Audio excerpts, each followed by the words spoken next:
Welcome to the Veritas Podcast. I'm Scott Veritas. I'm here with my co-host, Ben Rebellis. I know it's been a couple of months. Some of you who watch the show regularly might be wondering where we've been for the past couple of months. Just to address that really quickly, Scott, had some personal issues. Thankfully, nothing having to do with like family or my lady, my woman, or anything like that.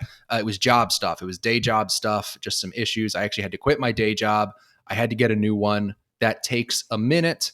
My job search was actually mercifully short. It didn't take too terribly long. Thankfully, I'm sure those of you who've been on a job hunt know how frustrating that can get. I've got a new day job now and things are stabilized. I just had to attend to that for a couple of months. I do apologize for not making an announcement video explaining the situation, but now we're here and we're back. We'll be back on a bi-weekly schedule. The Veritas Podcast returns with myself and my co-host, Ben Rebellis. So today, what we wanted to do was talk about dating discourse. And we are moving the show at this point away from constant topical political news coverage. We'll get into some more sort of cultural phenomena like this. And I've been wanting to talk about dating discourse for a long time. Now, for context, Ben is engaged and I've been in a relationship for 5 years and am nearing that point very soon. So neither of us have had to engage in the joys of swiping in a long time, which I'm sure we're both missing very much at this point. Of course, I miss the days of swiping and getting ghosted.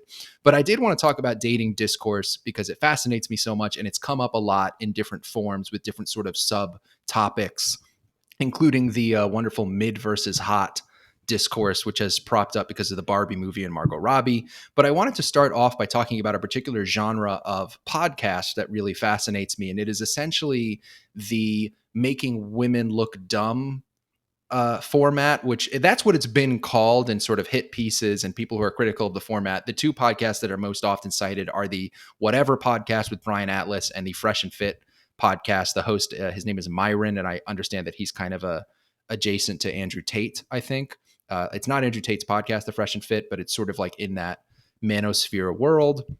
This format of podcast, if you're not familiar with it, can be best described not necessarily as making women look dumb. The way I would describe it in a more fair way, if I would, is the host is a guy that I think in pretty much all cases is usually like in their 30s, single, I don't think married, and a guy who is pretty smart, intelligent, has relatively conservative views. In the case of the Whatever Podcast, I would say mainstream conservative views. In the case of like Fresh and Fit, more Andrew Tate adjacent, kind of like manosphere views. And they bring on young women of varying levels of attractiveness, but usually there's at least a few pretty attractive young girls on the podcast, usually between the ages of like 20 and 30, often 20 to 25, very young, sometimes college aged. And these girls are profiled in such a way that you get a very specific type of content, which has been described as making women look dumb, because a lot of times the girls are dumb as fuck. And that becomes evident from the clips that you'll find on Twitter of, I'm going to focus on the Whatever Podcast because I'm more familiar with it than Fresh and Fit, of these girls being really fucking dumb. And sort of, I would also describe them as entitled is a big way to describe, I think, a lot of these girls, and also deluded. A lot of times there's a delusion about their level of attractiveness, their level of value to a man. This is stuff that gets called out by the host, Brian Atlas, and his male co-hosts and male guests often. In defense of the Whatever Podcast, and I think this is important to bring up, they've brought on smart women before. Mm-hmm. And that's something I noticed by watching more of the show, is it's not always just some dumb 23-year-old. They've brought on intelligent women. They've brought on male guests like Destiny, who speak from a leftist perspective. And I think there's two different shows. I've been mostly watching the dating talk show that they do. There's also the like official Whatever Podcast. And I think they've only done a handful of those where they bring on a bigger guest like Destiny or Lila Rose. So this genre of podcast has really blown up in the last year, it would seem, like year to year and a half. And I think Fresh and Fit might have actually predated Whatever by a number of months. And obviously it's coincided with the rise and fall and possibly rise again if he doesn't get convicted of sex crimes in Romania of Andrew Tate. I don't know. I mean, he'd say they keep trying to convict him and nothing's happening. I don't know what's going on with him. And I'm just sort of waiting for that to resolve itself. My knowledge of the Romanian criminal justice system is lacking, admittedly. Yeah, I think it seems like he's going to not be convicted of anything in particular. So he will not be a convicted sex offender in Romania. which means he'll probably rejoin the discourse soon enough to some extent. But this genre of show, like I said, it's been criticized often as making women look dumb. And I wanted to dive into that because although I will definitely concede that, yes, the clips that you see of the show that get very popular on Twitter and YouTube are the most popular clips are making women are women looking dumb. It's the younger female guests. A lot of times they're OnlyFans thoughts. I'm tempted to say sex worker, but I'm trying not to let the woke worm brain, the woke brain worm make me say things I wouldn't normally say. They are porn stars is probably the vernacular I would use. A lot of times there are porn stars or OnlyFans thoughts who have certain ideas of the kind of man they want, while not really understanding the way that their line of work, if you will, impacts their dating marketplace value. You have women overrating themselves on a scale of 1 to 10. A lot of women just say 10. They default to 10, which is just diluted, unless you're Scarlett Johansson circa 2011. Or like Margot Robbie? Yeah, or Margot Robbie, and we'll get into that later if we have time. But there are these clips that get popular of women looking dumb. And I think the way that I've been thinking of it, there's a few things that come up. One is that I actually think it's good for women to see this and sort of have it as an anti-aspirational thing. Like, I think it's good for women to see women being deluded and entitled, especially younger women who are dating, to see women to I guess it's good for some of these women to look dumb so that others don't have to. If there are women who watch the show, and I'm sure it's not very many, it's probably a mostly male audience, but the women who watch the show, I think, could get something out of it, and that they'll be like, I should not be like that. I don't want to be embarrassed like that by a smart guy. I don't want to come off as deluded or entitled to a guy. I think that's one of the benefits of this type of content, is that it's anti-aspirational for women. I think the thing that people are afraid of, and I think rightfully so, is that men watching the content, especially if they've been predisposed to some level of misogyny, resentment towards women because they're incels, because they're sort of manosphere, red pill types or whatever, they will sort of get into this feedback loop of seeing that view of women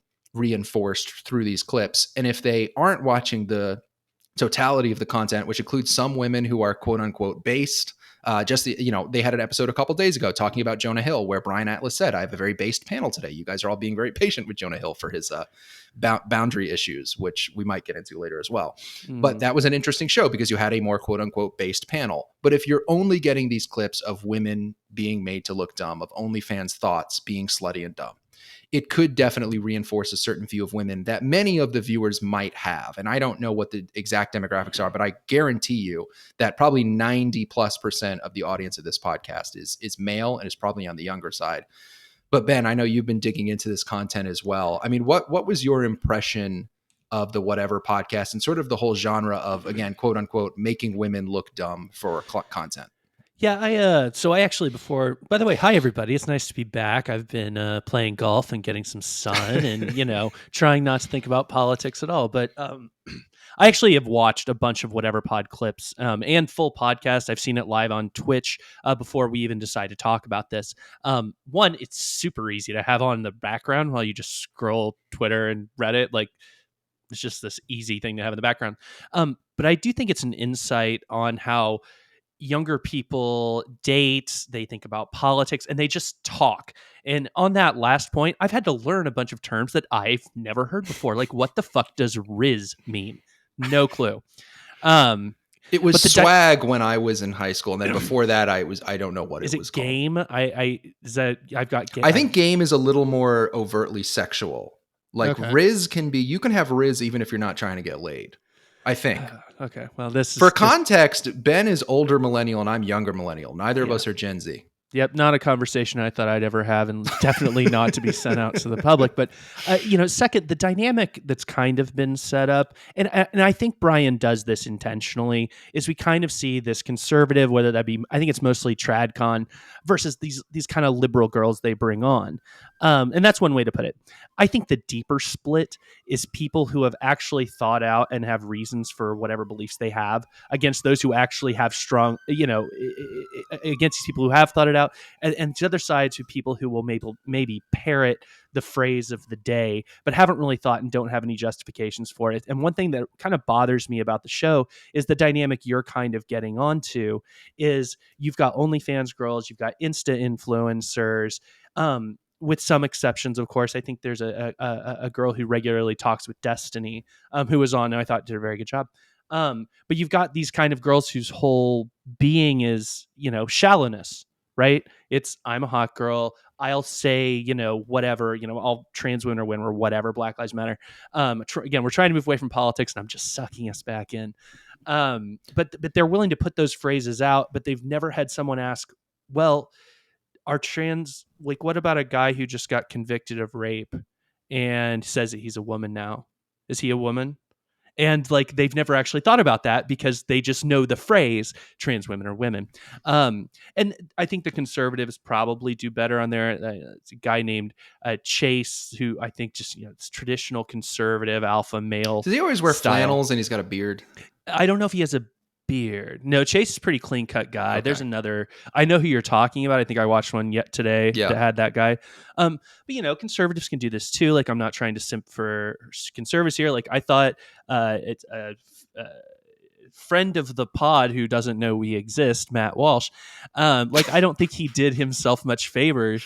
Or did himself many favors when he went on Joe Rogan and debated gay marriage for an hour, when in the end, he tried to say, well, there's this benefit and, it's not better than this. But then in the end, he could have just said, I'm a Christian. I don't like it.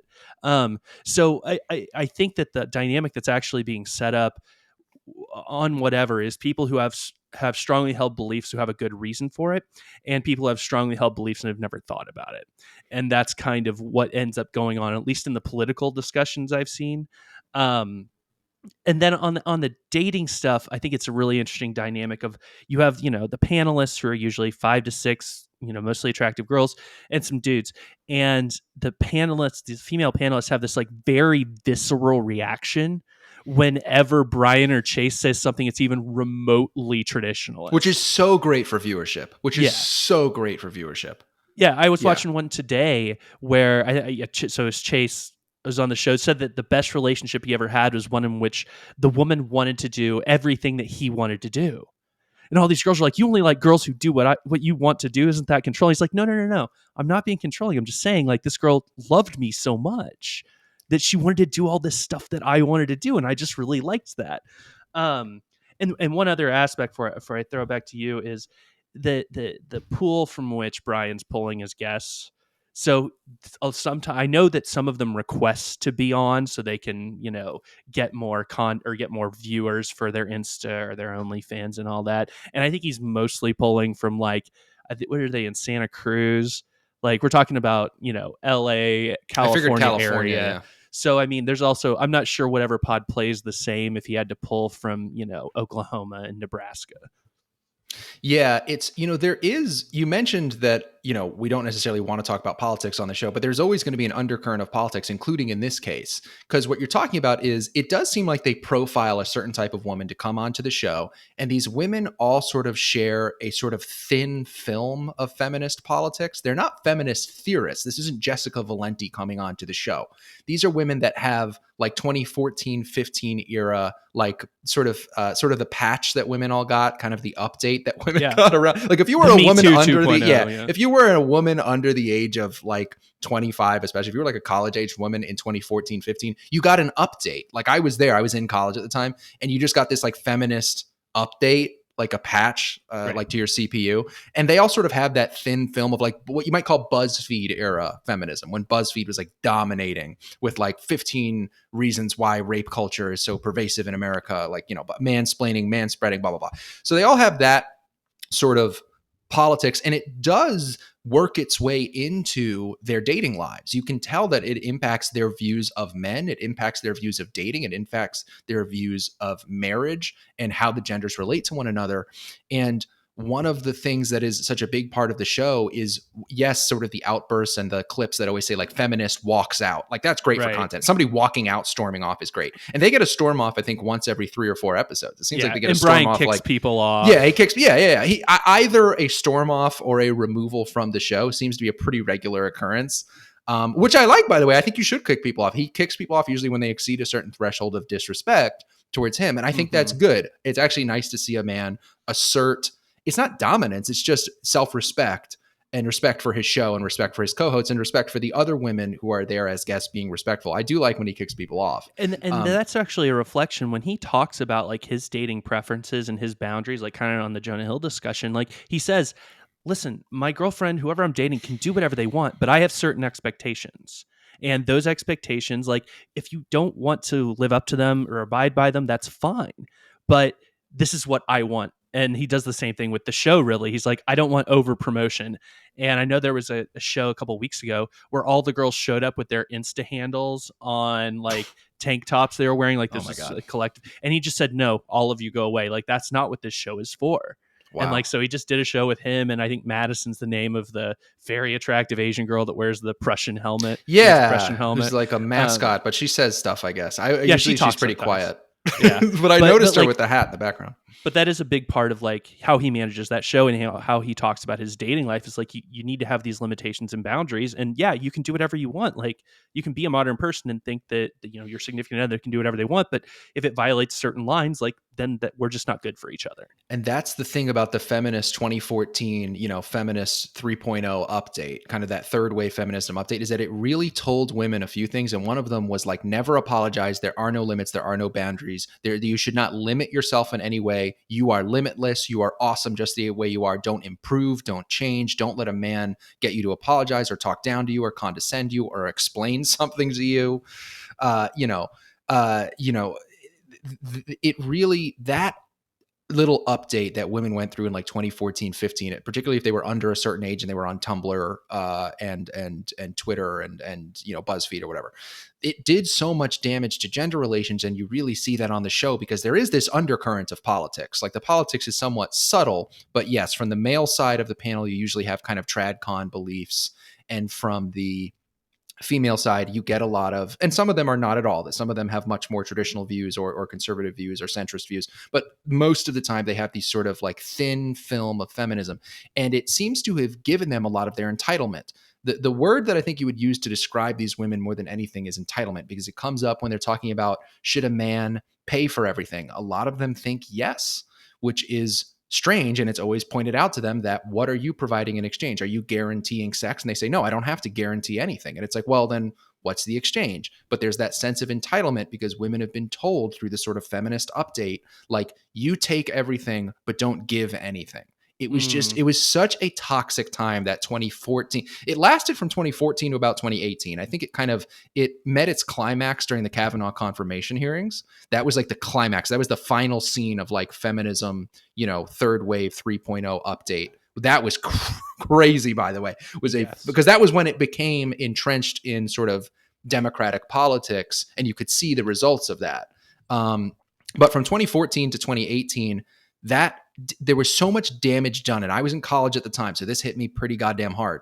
I had more access to young women than when I was in college, and for dating and all that. And immediately I started noticing, just my sophomore year, which was 2014, 15, I was like, they all think the same thing, and also it's made them like not fun to talk to. Like women, feminism, it seems to have made women very unpleasant in a lot of ways. Like it's because I think part of the ideology, particularly the sort of BuzzFeed feminism, was always like, be really sort of unpleasant and a girl boss and masculine and like not particularly pleasant or agreeable at all, but also don't accept that other people are going to respond to that in kind by maybe not wanting to be around you. It was a very weird, contradictory ideology that exploded from 2014 to 18. And the interesting thing for me is I started dating my current girlfriend, who I've been with for 5 years, during the Kavanaugh confirmation hearings. And it did come up on our like second or third date or something. And thank God the conversation went pretty well. Things worked out pretty well. Jordan Peterson also came up, by the way, at that time. That was the year of Peterson, as you'll recall, 2018. Which also was part of like the feminist climax, was he was the Hitler of feminism towards the end. Yeah. And now it's more like Andrew Tate. But, so I sort of, my dating experience when I was swiping and going out on one and dones with a lot of girls, one and dones being one date and then fuck it, either they're not interested in me or I'm not interested in them. I went on a lot of those during the height of BuzzFeed feminism. And there definitely was a pattern where I was like, some of these women are being so unpleasant and disagreeable and argumentative over nothing. And my response to that was very negative, and they would be surprised by that. And I think you see that on the show, that the wheels are starting to turn for some of these women, that if you are slovenly and slutty and entitled and unpleasant, men will sleep with you, especially if you're attractive. They will always do that. And I think women get an inflated sense of confidence from that, of, oh, well, men want to have sex with me. But then one of the greatest lines I heard, probably the best line I heard from the show, is a woman's worth in the dating marketplace doesn't come so much from how many people want to sleep with you, which is how a lot of men think of their worth, but it comes from how many men want to marry you, especially how many quality marriageable men want to marry you. And when that was said, I remember, I think a girl walked off when that was said, because it really cuts to an insecurity that a lot of these women have. I think for that's kind of the show at its height, is women realizing how misinformed they've been by feminism and sort of the just sort of feminist woke industrial media complex that has just inundated them. And I'm sympathetic, by the way, because I feel bad that women from the age of like 18, as soon as they go to college, or if they're on Tumblr in high school, which a lot of girls were when I was in high school, even earlier, they're just inundated with this propaganda. Yeah. And it hurts their ability to develop good relationships with men. Yeah, I wonder, so on the idea that, you know, kind of when you were in early dating days, about this idea of being unpleasant. So I don't know if the podcast is going to go by that I don't mention Douglas Murray, but I'm going to mention Douglas Murray. When he wrote Madness of Crowds, and he describes a scene from the music video Anaconda, where during the course of this song, is it Nicki Minaj? Yeah, it's Nicki Minaj. Is it Nicki Minaj? Nicki Minaj is this very sexualized, you know, every type of peroration in advance toward this man, and then like the climax of the song, he loses himself inside of this and touches her. And Douglas Murray describes it, and then I think Eric Weinstein coined the term of strip club feminism, of this idea that women get to be constantly tempting and exciting and tantalizing, but that's it. Now, I'm not saying men should go around and be touching hot girls who are looking hot. But there's also this idea that with I guess, it's kind of where the sexual revolution and Me Too all kind of came together, is women have this idea they can be as sexual as they want, but men should never think of them as sexual beings. And of course, there's a really delicate balance. You know, you shouldn't think of women as objects. They're people. Actually, thinking of women as objects is why you're doing bad at dating, because you're not actually thinking of them as people. But there's also this recognition of, if you're going to look hot, I pay attention to hot girls. Well, that always got conflated, because it would always be brought into like the asking for it discourse. What they would always do, this is like the Mott and Bailey. But it was always a Mott and Bailey. I just want to point out, because what you're saying is what I've always believed, and correct me if I'm wrong, but Ben, you're kind of saying if a woman acts really sexually and dresses really sexually, she might get the sort of like just sexual attention of a guy asking her out, flirting with her, maybe dancing with her in a club, doing things that are within the realm of, you know, sort of respectful interaction in context. But that was always conflated though with like, oh, well, a woman got raped and then the police asked her, why was your skirt so short? And they always did that kind of Mott and Bailey thing, where it was always kind of like strapping you, like, oh, well, now you're saying that. So that was what kept happening and how they got away with that for so long. But it speaks to this idea that feminism taught women from 2014 to 18, what it inundated them with was, do whatever you want and don't expect any consequences. Be as sexual as you want, but don't expect to be treated sexually or approached in a sexual way. And you are allowed to get mad if you are. And then there's also be masculine and angry and girl boss, but then act really surprised and angry when men aren't attracted to that. Yeah. And I want to kind of talk about the dynamic on the opposite way. Like, how did this affect men going through this time period of being told they need to constantly be sensitive to any type of power dynamic, to any type of sexualized dynamic, that they were the predators? I mean, and again, I was listening to this podcast today, so it's on my mind. You know, Douglas Murray said that the women are almost trying to create men to whom they are not attracted. It's like they want these very sensitive, very, very almost effete and accommodating men, but women aren't really attracted to those type of men. Like, we can all think of kind of the comical archetype of this like weak man constantly bowing down to the feet of some woman, and we ridicule that person. I mean, girls really don't want a guy, at least in my experience, they don't want a guy who every single day is like, you're the most beautiful girl in the world, I'll do anything for you. Like they do, but they don't want simps. And so I'm curious, because this is a little bit uh, or a little bit post me when being actively in the dating world, of how guys are reacting to this idea that women are, the femme bosses, the lean in type of thing, how to not be a simp, but also to not be a total fucking alpha dickhead Andrew Tate thing. Like, it's such a weird balance that I think men are having to jump that rope. Yeah, it comes down to self-respect, right? The lowest level of self-respect is these guys who are like paying OnlyFans thoughts for like a crumb. Literally, there's the meme, may I have a crumb of pussy, please? And it's like, yeah, for a crumb of pussy, you're paying money. I mean, look, I'm a recovering porn addict. I was addicted to porn for a long time. And I'm in recovery now, thankfully. So I understand, but I understand the desire for pornography. I think most men do, but I never paid for it. I mean, that's a level of sickness and I was pretty sick. I mean, I'm not proud of the fact that I was addicted to porn for as long as I was, but I never even conceived of paying for it. I mean, I think that really is a level where you're willing to make a certain sacrifice for that content. And it's been explained to me, and I think I got lucky insofar that I was unlucky that pornography was rising up, the sort of streaming pornography, when I was going through adolescence, but it wasn't OnlyFans. Like, that wasn't as big of a thing. The idea of connection, I think cam girls were like just starting to become a thing, and I never really got into that either. I would stream video, as I think is kind of the most common form of pornography. Or at least it certainly was when I was an adolescent. But that idea of wanting connection has been explained to me many times, that that's what these guys are after, is just the faintest shred of attention, is another good word for attention, the or parasocial relationship. Yeah. And I got to say, that is the bottom of the barrel of self-respect, though. If you are willing to pay money so that a woman will say your name on a stream, or will flash her tits at you through a computer screen, it's just a level of disrespect of the self.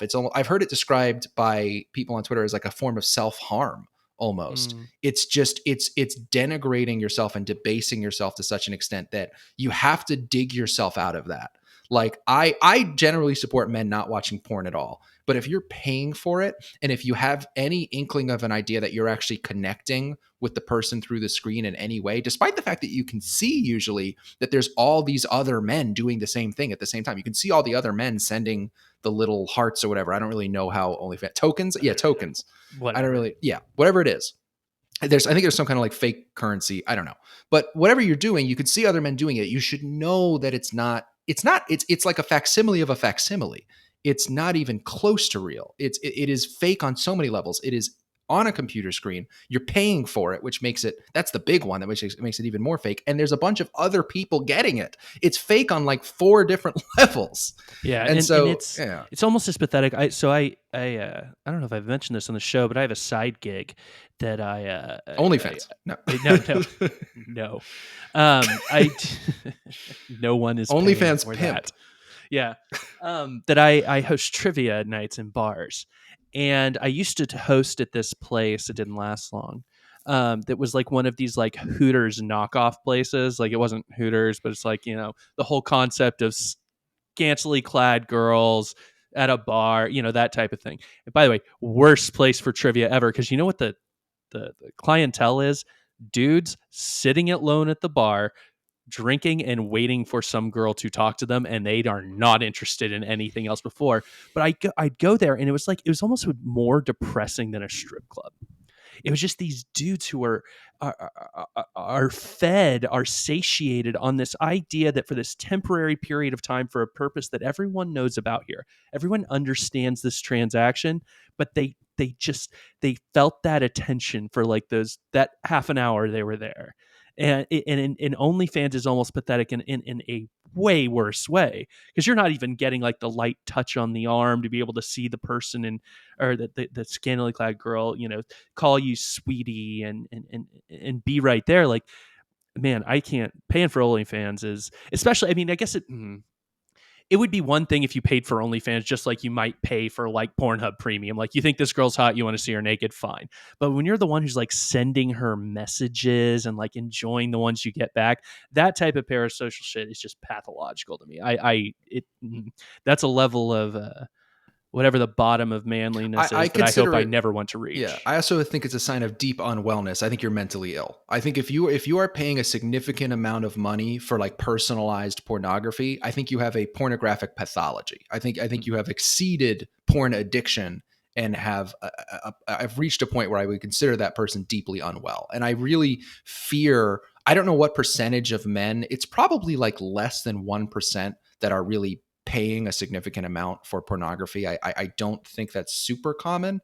Maybe if you're, paying a small amount, that might be like a slightly larger, like the guys who occasionally, I don't know. I'm curious what the statistics are, because the more, the worse, because I'm very worried about what that says about mental health. There is no rational, reasonable reason to pay a significant amount of money for pornography. I was addicted to porn for many, many years. I know it's addictive. I know that. But there's a lot. I also know, because I was addicted to porn for many, many years, how much free porn there is. And that there's nothing wrong with the free porn. That should be enough. It's already bad, by the way. You shouldn't watch that either, in my personal opinion. I think that's bad for your brain to watch that regularly. The paying thing it's financially unhealthy. Also, I don't know how much money is going into it. If you're spending, I don't know how much it is. Maybe it's very cheap. I don't know. I guess we're kind of getting out of our wheelhouse here, because neither of us have ever actually done this. I didn't do my journalism. I didn't do the for science research of going to. Well, let me go to the opposite. Let me again switch over a little bit and ask you a question. Would you date either? Well, here's a bunch of choices. I think I know the answer to at least one of them. Would you date like an influencer, like one of these girls that shows up on my random Twitter algorithm, does cosplay, or like an Instagram influencer, or like an OnlyFans chick who maybe didn't get naked? Like, would you date any one of those three archetypes of women? This is an awesome question that I'm really glad you asked, because it's totally conditional. And look, I'm going to answer this question from my perspective, but I always like to think of myself as somewhat of an everyman. I think I may not speak for all men here, but I think I speak for a lot of men. This question is a really good one. And I think a lot of TradCon guys get a little bit glib here. They say like, no, I would never date. No, I would not date an Instagram girl who shows her butt on Instagram. And it's like, here's my answer. The first thing is that I'm in a relationship. This is all hypothetical, obviously, for girlfriend disclaimer purposes. But I've answered these kind of questions before. You have these chats, and it's like, hypothetically, I'm single, right? And I'm on a date with a girl who I learn is anywhere on the spectrum from probably the low end would be Instagram thought, for lack of a better term. A girl who posts pictures of her butt on Instagram in a bikini, not fully nude. And then on the other end of the spectrum is a porn star, a woman who fucks and sucks for money on camera. Right. So you've got a spectrum of pseudo pornographic to fully pornographic behavior that a woman is engaged in for money or attention or some level of personal gain. And I think that where they are in that spectrum is a big factor. And then the other factor is my age and the time of my life. You're asking me this. Right now, I'm at a time in my life where I'd be much less inclined if I were single, and I'm not. But if I were, and I met a girl who was anywhere but on like the low end of that spectrum, I wouldn't even consider it. But let me be very honest and clear in a way that I don't think a lot of these kind of TradCon guys are. If I was 22 or 21, if I was in college, or I was anything under like 25, if I was like 24 or younger, even if the girl was like a porn star, if she was really good looking and I thought I could get like a short-term relationship out of it, 21-year-old me would be all over that shit. I mean, the level of maturity you're working with as a man is a huge factor here. Now, 28-year-old me who's like headed towards marriage with a wonderful, with a wonderful girlfriend, very different mentality. If I were hypothetically single, let's say my girlfriend runs off and leaves me tomorrow, I'm back on the dating marketplace, and I meet a girl, I would not consider dating a porn star. I'm too old for that. If a girl was an OnlyFans, lewds and nudes, but no actual having sex with other men, and then you get into the level of maybe if she was like a 9 or a 10, again, it gets into the level of physical attractiveness you're working with. It's always the caveat. And then there's another factor, which is I would definitely not plan on anything long-term with an OnlyFans girl, but maybe something really short-term, which that can get you in a little bit of trouble though, because then girls get very hurt by that, as is something you see on the Whatever podcast. And then there's the low end of the spectrum, which I would probably still tolerate, again, for a very good-looking girl that seemed like she had other positive qualities and could actually be a mother. Which is like your Instagram thought, who's not actually directly making money. She just likes posting a lot of bikini pics on Instagram. That's very common among good-looking women these days. That's probably like a 50-50 coin toss of like the every third day is a bikini butt pic. If you're talking like a girl who's like an 8 or above now, I would probably tolerate that for a girl who actually is an 8 or above, if I'm being perfectly honest, with the assumption that once we have children, it all gets deleted. And I know the internet is forever, but at least if it was not easy to find, that would help. Sure. So again, you asked an awesome question that I didn't give the sexy answer, which is yes or no. That's what a lot of these TradCon guys like to like, no, I absolutely not. And then you have simps who are like, oh my God, that's my dream. I think it's very conditional on me at my simpiest, which was my porn addict 21-year-old self. It would have been a dream come true for a full-on porn star to date me for a significant period of time, if I'm being honest. I probably would have dated a porn star for several years gladly when I was 21, because I was 20. You don't give a fuck. You're 21. Yeah, 21, and it's a porn star. It's like a dream come true. As a 28-year-old man, bordering on my 30s, headed towards marriage, wanting to be a father, feeling capable of being a father for the first time in my life, that's come to my attention in the last couple of years. Very different views. And again, the level of attractiveness of the woman. If a woman was average looking and it turns out she's an OnlyFans thought, that's like, you got to be fucking kidding me. That's not worth it in a million years. So again, there are multiple different factors at play. And I think this is a good question, because one of the things that Whatever Podcast does is it exposes areas where women are not honest with themselves, whether it's rating themselves on a scale of 1 to 10, thinking about their dating marketplace value. This is an area where I think men are not honest with themselves. Is like body count discourse. Men will be like, I want a virgin. I want a girl who's had like maybe one boyfriend, virgin. And it's like, shut the fuck up. If you meet a really nice girl who's had, I don't know, she's 29 years old. She's had like, 8 or 9 boyfriends. It's like, shut the fuck up. Right. And also the whole thing of like, I wouldn't date a girl who posts butt pictures on their Instagram. Although there's now photographic proof that Jonah Hill actually has this standard, which I gotta say, and I thought that the Jonah Hill thing is funny because I thought it was a little over the top, but obviously I thought the accusations that he was abusing this woman anyway were ridiculous just based on what was available. But there was like one photo, and this is where I think men are not honest with themselves or are not realistic, where you could see that this girl Jonah Hill was dating, who was like 25 years old at the time, it's a picture of her in like a vest where you could see like maybe a little bit of her cleavage and like shorts. And he wanted her to remove it. And I'm just like, if you're dating a good looking 25-year-old man, that's as good as it's going to get. I don't know. That's right. Like, that's especially in LA. Yeah. It's just, I have to admit that men have issues in this area of being honest with yourself and being honest with your audience if you're a commentator like we are. So there's my honest answer to a really good question that I'm glad you asked, which is, how do men think of the sort of slutty body count stuff?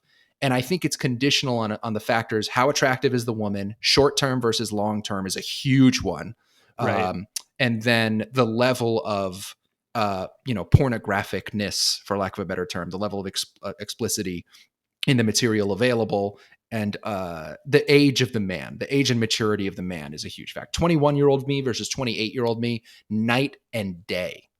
Mm-hmm. Yeah. I think I'm mostly with you. Definitely the level of pornographicity. That sounds like a word.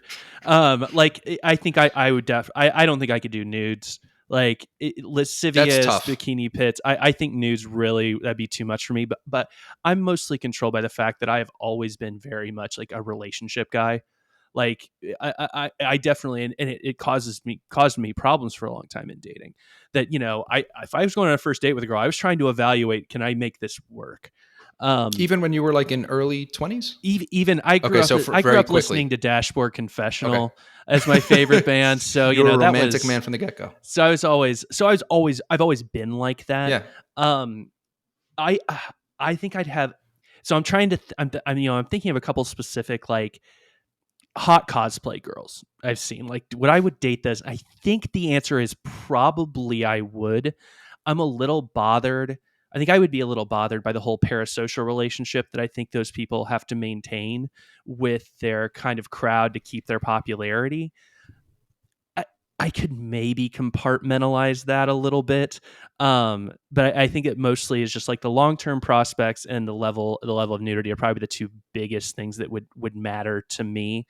Yeah, but I definitely not. I don't even know if I was in like when I was like 22.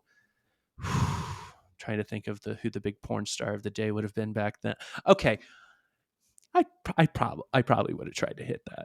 I mean, short term. I was going to say, I bet for if you're talking a guy who's young, it's clearly short term availability is an option, is available as an option. It's a really good looking, full on porn star, because you're stacking the deck, and the other, it's like it's rough. It's this is a person who has sex with other men for money. On camera, and everyone knows it. But when you're a really young guy and you don't even have to think about long-term consequences, like you're not trying to have children, I think that it's dishonest when most men pretend that they wouldn't even, like, oh no, the thought would never even cross my mind. No, like, that's not true. And there are probably some men, if you grew up fucking Mormon or whatever, like I guarantee that like Mitt Romney's kids don't do that. But maybe they do. I don't know. And actually, sometimes it goes the other direction. You have the Duggars, the whole whatever. preacher's kid syndrome. But I think there's probably a small subset where they can actually claim that they would never even consider. But for most men, if you're talking a young guy and it's a good enough looking girl, if it's a girl who's like a 9 or a 10, it's like, forget about it. Young guys are defenseless to women who are 9s. They're just defenseless. Women who are 8s, really. If you're dealing with a guy who's under the age of 25 and you're an 8 or above, you can just do whatever the fuck you want. So women, I'm surprised that more men have not like died. And I guess that's how it used to be, like, right? That's the whole war of Helen of Troy, that whole war, right? That was just over pussy. I mean, that was. Well, and maybe I'm misremembering this. We can cut this if I'm being defamatory, but didn't like Cardi B admit that there was a point in her life where she would like lure guys into situations so then she could rob them? That's on the record, I think. She's admitted that, yeah. Cardi B was the one who said that she's robbed a lot of guys. And Cardi B is, I mean, I don't know. She's got stripper looks, so she's like, I don't know what that makes you on the scale of 1 to 10. Although we can get into 10 versus mid discourse later. But I mean, I guess just to sort of wrap up everything with the Whatever podcast and sort of bring it back around, I think that I actually do like the Whatever podcast. I haven't watched as much of like Fresh and Fit, because I think if you watch it in its totality, you get it gets a little repetitive because of the kind of girls who are being profiled. But I think that if you know what you're getting into and you do what you do with most podcasts, because podcasts are long form entertainment. So it's a lot of like, it's somewhat entertaining and informative. It's somewhat entertaining and informative. And then it peaks. And you can see this through the clips that get posted in the level of entertainment and information provided. It peaks during these peaks. It's very hard to maintain that level of entertainment and informative and information level, informativeness and entertainment for like 3 hours. And there are some great podcasts, like the early Jordan Peterson, Joe Rogan podcasts are like amazing. It's just like 3 hours of just like, oh my God, this is like life changing. But I mean, like the first 2 maybe that they did, because I know they've done like 5 at this point. But for the most part, if comedy podcasts are similar, it's like the guys talk for a while and then there's something really funny that happens like 3 or 4 times per episode. And I think that if you look at the Whatever podcast the same way, there are really great moments of insight, like that line that I love: a woman's worth in the dating marketplace is not how many men will sleep with her. That could not be less true. It's how many good men want to marry her. Yeah. What a great insight that, comes from one of these podcasts. And so I would tell people, I think that it benefits women to see a sort of anti-aspirational figures. And I think that if men turn off the sort of temptation to misogyny and to view, the thing that I would caution men against is don't watch this show and then go like, oh, this is just what women are like, so I'm not going to try. Right, yeah. Don't do that. That's the thing that I don't like about the show, is I think it gives some men the idea, it reinforces the idea of like, that's just what women are like. Ben and I can both say like, we know women who are not like that, and we're with women who are not like that. And look, what percentage of women are like that? That's an open question. Maybe it's a lot. And I bet you the younger you are, the harder it is, because more of that propaganda has seeped in. So it's rough out there. I remember I have my dating Purple Heart because I was swiping from 2014 to 2018. So I got my fucking medals. Okay. I was rough. I had to end a lot of dates because stuff was coming up with Jordan Peterson or whatever, and things got completely out of control. Well, I didn't. I mean, I'm going to be 37 soon. I dated until I was 30. Like, I met my now fiance when I was 30 years old. So that's a good decade plus of putting in the work. There's probably a medal for that. I got my Xbox accomplishment at some point. It just popped up in my HUD. So yeah, I mean, the variety of women and experiences and encounters, it is not limited to some girls you saw on a podcast from Santa Cruz that are trying to get a few more Instagram followers. They're just very different. I would compare it to two things. I think that what the Whatever podcast is often accused of being is sort of almost like a conservative version of what Jon Stewart used to do sometimes on his show. So Jon Stewart, was obviously hugely influential. And one of the best segments on his show, it wasn't making women look dumb, it was making Republicans look dumb. And what he would do is he would profile, just like the Whatever Podcast and Fresh and Fit seem to profile a certain type of woman, Jon Stewart would profile a certain kind of Republican. Jon Stewart wasn't bringing on the best and brightest of the Republicans. They were not sending their best, if you will, to quote a former president. But he would profile dipshit Republicans, and he would bring them on the show, and they would be like the worst possible spokesperson for their cause, whether it was gun rights or traditional marriage or pro-life ideology. And he would bring them on, ask them loaded questions, and selectively edit the interview to make them look incredibly stupid. Everyone would laugh. And in retrospect, I think that was a harbinger of misinformation that we see now. Now, in defense of the Whatever podcast, the questions are not as loaded. Some of them are pretty easy questions to answer. Rate yourself on a scale of 1 to 10 is something anyone should be able to do. That's a good skill to have, is to know where you sit in a marketplace, whether it's like job marketplace, dating marketplace, whatever. So the questions aren't as loaded. And also, Whatever podcast is not selectively edited. It's a full podcast. I mean, it is to an extent when you get the clips. They put clips. The clips are, but even those are full clips. Those aren't chopped up. So, but the thing that is true is that much like Jon Stewart, there's a profiling going on. They're not bringing on always the smartest and best women intellectuals in the world and feminist intellectuals in the world to discuss that side of the issues. The other thing I would compare it to, though, and this is why I tell people, like, don't get too much like Schadenfreude out of it, is I realized when I was watching the Whatever podcast, like, it is fun to watch these like train wrecks of women just kind of be dumb sluts like that. There is something fun to be had. And what it reminded me of is, remember American Idol? American Idol peaked at 2 levels every season. One was the finals. People wanted to see the final most talented candidates. And one, everything in between this, people didn't give a shit about. The like semifinals or whatever, the Hollywood round. But the very first thing they would do in the show is the auditions. And the auditions were not watched because, they would fit in somebody who sang well, like once or twice per episode. You'd get like, oh, this person has a really pretty voice and Simon Cowell's actually being kind of nice to them. And okay, great. They're going to maybe win. Cool. Or usually they would do that when the person had a sob story. It would be like because the person's whole family got cancer or something, and they want to become an American Idol so they can pay for cancer medication. That's what they would do for the people who could sing well. Everyone else you saw on the audition page sucked.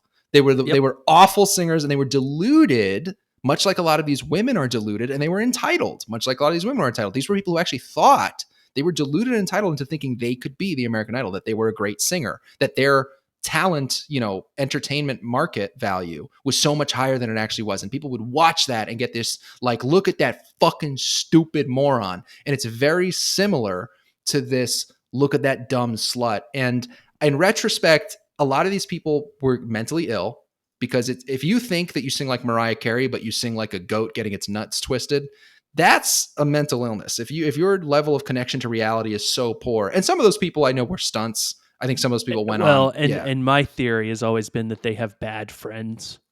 Like, if you're a good friend, you tell your friend after they go up at karaoke, why don't you sing and me one bar Whitney Houston. Yeah.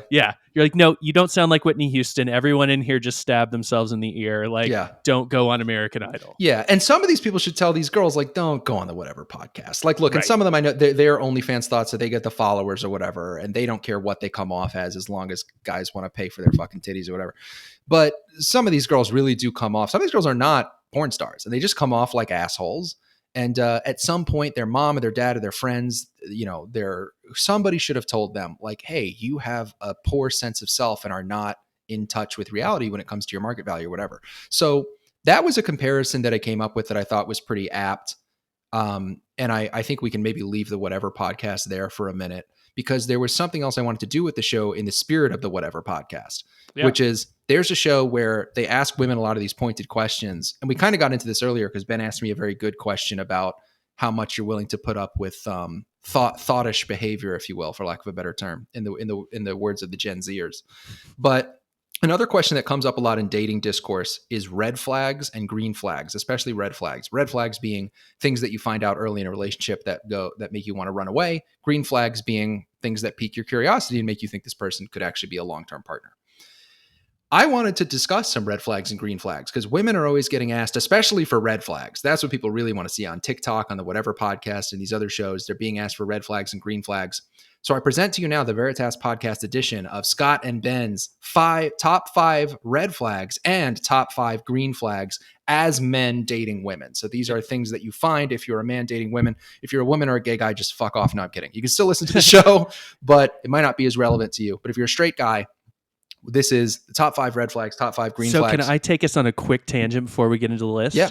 Is I also made a list of things that I don't really care about that other people do. Oh, I love that. I wish I had done that. I wish I had done that. This is one of, I have like 2 or 3 on it. It's not a lot, but so not red flags or green flags, but so first, age within reason. Like, well, that's a big caveat, Ben. If someone's basically in my band, like I'm not dating 18-year-olds, I'm not dating 60-year-olds, but if someone said like I'm like 36, if someone said they were 45, I'm down.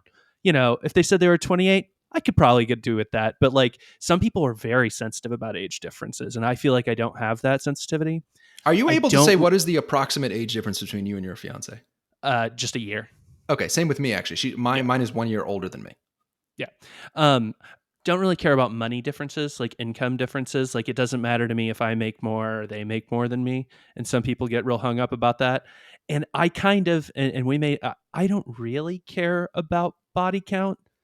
Again, within reason, you know, if people are starting to hit triple digits, fine. But like, just because someone had a moderate, like had fun in their 20s, that doesn't bother me that much. So these are really interesting. I'm glad you brought this stuff up. I asked about the age gap thing because age gap discourse comes up a lot, and I wanted to make sure that we're both about the same as our women in age. But sometimes that's not the case, and this has come up a lot recently. I will say the within reason caveat that you put though really important because fucking Al Pacino is having a baby with a 29-year-old. That man is 83. That man is on death's door. That's fucking disgusting. It's weird. I want to be a full-on theocrat and make that fucking illegal. That's fucking gross to have a baby when you're 83. That's fucking gross and unfair to the child. Yeah. But in any case, the age gap discourse, I just wanted to say, I will say that my rule of thumb with that is I have a few rules of thumb. One is that it's perfectly natural for men to be attracted to women who are a little younger than them. That is weird that people think it's so like, oh, it's a 31-year-old and a 25-year-old or so. It's like, she's 25. She's old enough to fucking. Yeah. But I will say, even with the most common form of age gap, which is usually younger woman, older man, I always bring it down to generational difference, which is about 10 to 15 years. 10 to 15 years, that's somewhere in that range is where I start to go, it's almost kind of getting into father-daughter territory. Like if it's a generation is about 15 years. And if it's a generational difference, it does creep me out because it's like the maturity is going to be so disproportionate. It's not a power imbalance. I don't think of it as like, oh, this man is abusing this woman, assuming the woman is at least like, 20 in her early 20s. It's like, at that point you got to make decisions for yourself. It's not abusive. It's not pedophilia or anything like that, but It is just really odd and like uncomfortable. Like if my brother's married, but if he was single and he brought someone to a family dinner who was 12 years younger than him, that would be especially odd because the guy's like 32. So it would be like a 20-year-old, the girl who's like in college when he's well into his 30s. And so that's where I draw the line. I think older man, younger woman, generational difference, which is somewhere between 10 and 15 years. I don't know exactly where, but somewhere from 10 to 15 years where it just gets like, what do you have in common with this person? How are you going to have the same views on child rearing and the world? Like you're going to have moments with your wife where you're going to talk about like a Tamagotchi or a GameCube or something. And she's going to be like, what the fuck is it? I'm on TikTok. Like, it's fucking weird. Like that's a weird thing to do with your wife. It's something you do with your daughter. Like, I'm with you. Yeah. So that's where I think you draw the line. I will also say that this is a hot take.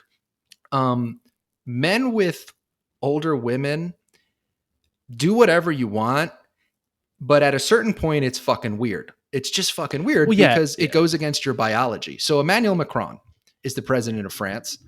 Look up the age difference between him and the first lady of France.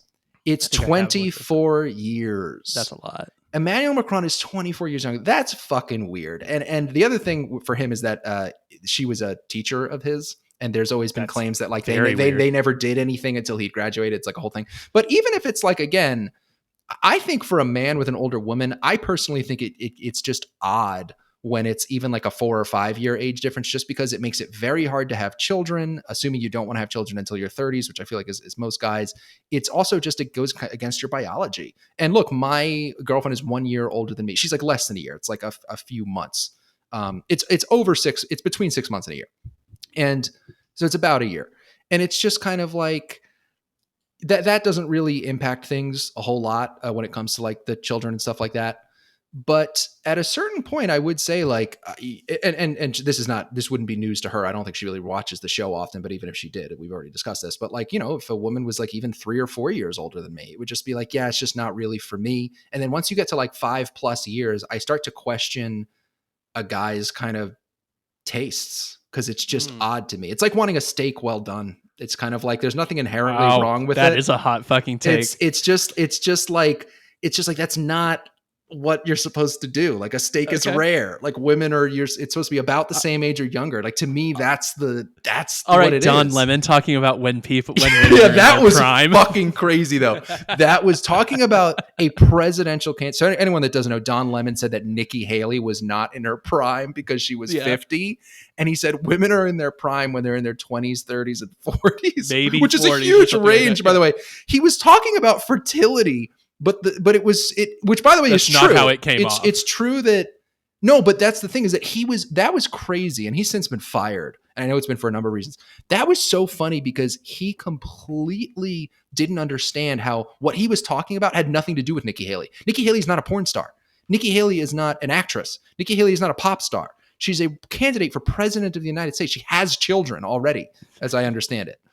That was so bizarre that he started getting into like eggs. He started going Stefan Molyneux eggs discourse on Nikki fucking Haley. Don Lemon like brought Stefan Molyneux out of the corner and was like, Nikki Haley has no eggs.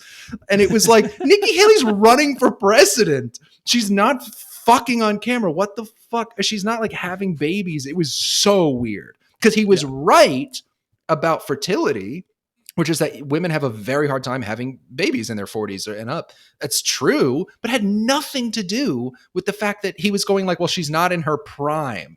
And it's like... So she can't be president. Like, what the fuck does that have to do with anything? That was crazy. That was one of the most bizarre things I've ever seen on television. Anyway, sorry. I will get us to the green flags and red flags. I sidetracked us, but... the body count. Well, I want to talk about body count for a second. Okay, talk about body count. We've got all the time in the world. I want to talk about body count. I was trying to come up with like a little formula before the show because I also kind of have two minds about it where I'm like, I think it matters obviously because if you meet a girl who slept with 100 men, you're like, holy fuck, like that's gross.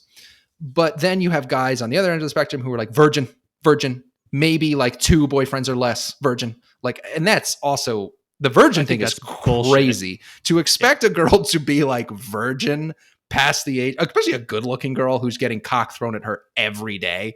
That's nuts. Image. So I was thinking like 1.5 bodies per year of sexual activity. So like, because I was like, what is the limit? And that's for like cap. That's for like capping it. And I was thinking of it on like, this podcast, we follow the science. We follow the science. Because I was like thinking, what are the numbers? Because it depends on a woman's age, the number of years she's been sexually active. And because I was also thinking like, yeah, I think, look, maybe your freshman year of college, you get like a half dozen kind of like, all right, I was being a little bit. And then the rest of the time is closer to like 1 a year, which is what I think is like pretty, at the end of the day, what you would average out to is like a serial monogamist, which is how most people are these days. So, so my heuristic, I think, is something close to like 1.5 per year, which gives you the leeway. That 0.5 is to give you the leeway for like a year where you're a little bit experimenting, whatever. So 1.5 per year of sexual activity up to the age of 30. Because by 30 as a woman, you obviously need to get your shit together. It's just true. You to some extent, by 30 as a woman, you need to get some of your shit together when it comes to dating and probably be having more long-term relationships. So with that, I did some math, and that would mean at 29, a woman could have about 20 bodies, which at 29 is like, if you've had a little bit of sexual adventure in your life, a little, not a lot, that's not a crazy amount, 20. I know it's well over the count on my hands or whatever it is these fucking guys want. But, and it would also mean at 25, it would be like a 10 to 12, which may seem like a lot to some guys. But again, if there's just like a year in there of like a little bit more sexual adventure, that's kind of my heuristic that I was coming up with of like, what is the formula? But I just have to say the expectation, it is, I'll say this. On one end, you should care about body count to some extent. If you meet a girl who's just been fucking and sucking endlessly, constantly for many, many years, obviously there's something wrong with her. It's a mental defect, or she has a bad relationship with dad. There's something going on.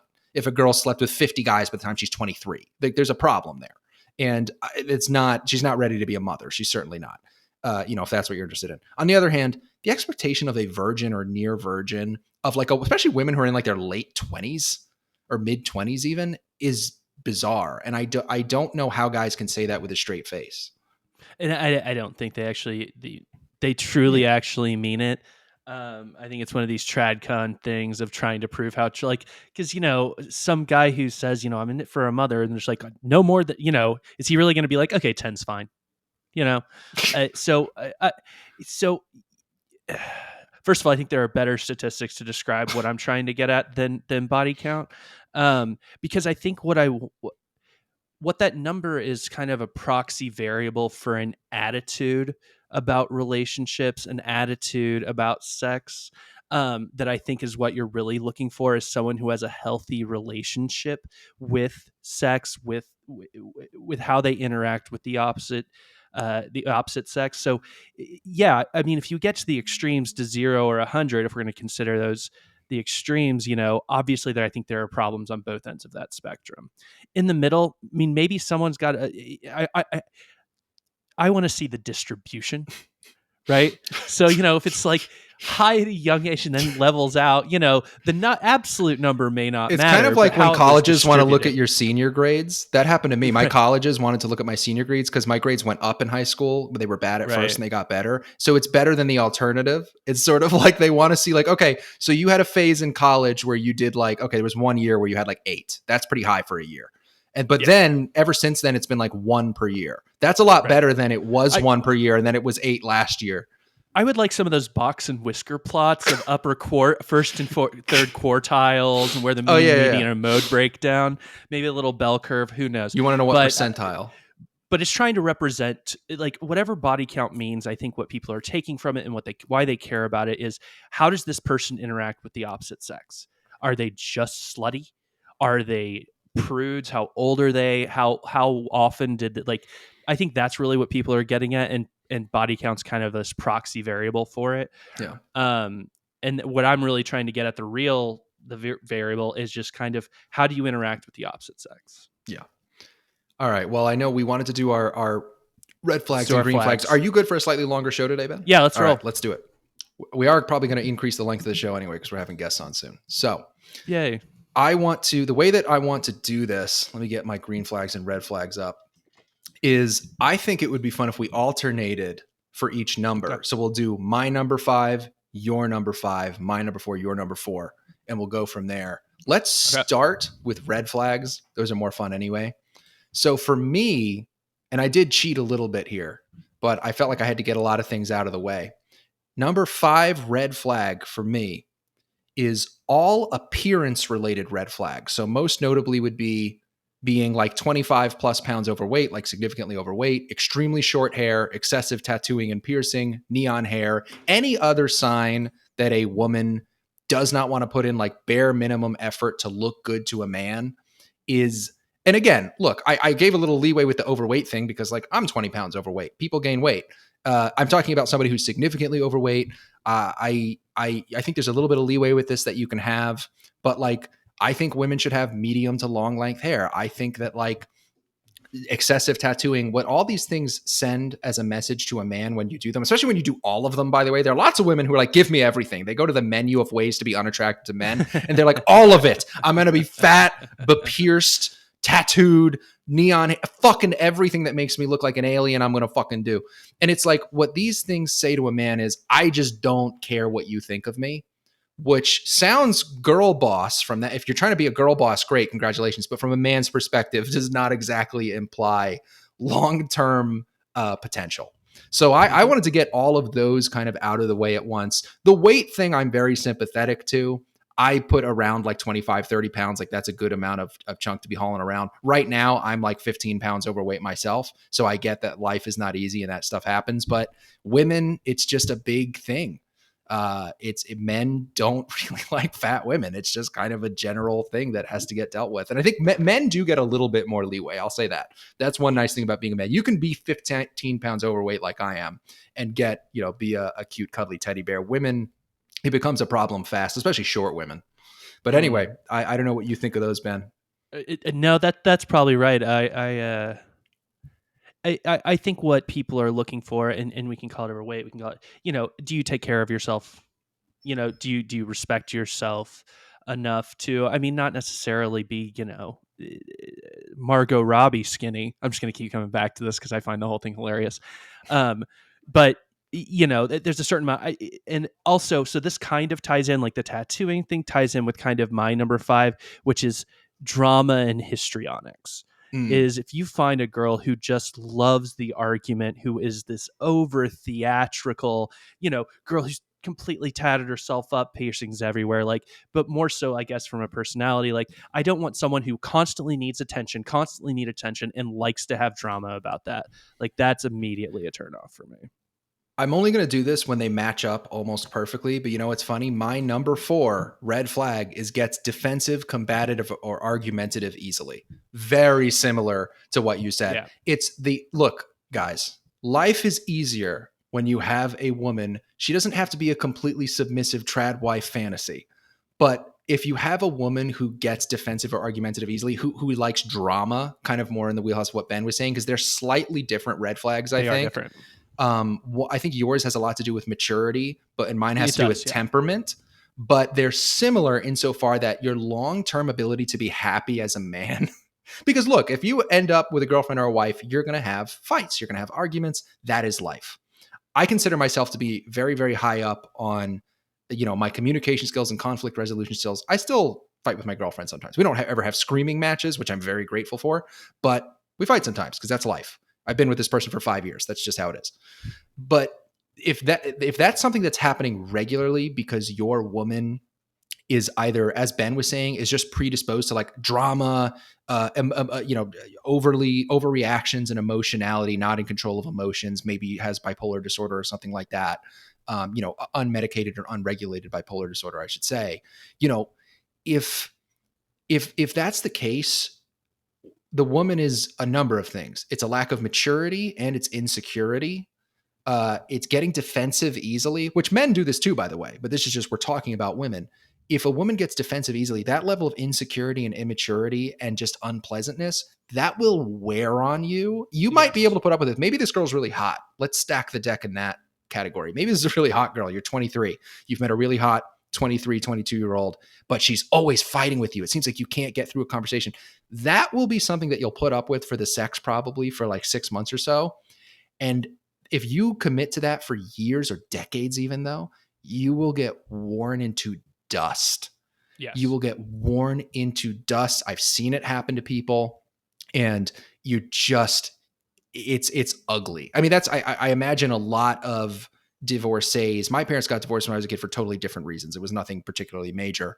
As divorces go, it was pretty clean, actually. I mean, not that there's ever a clean divorce, but this isn't a commentary on my childhood. This is a commentary more on like, I saw friends' parents or just older couples. I had neighbors at one point, actually, when I was in college that were an older couple that fought constantly.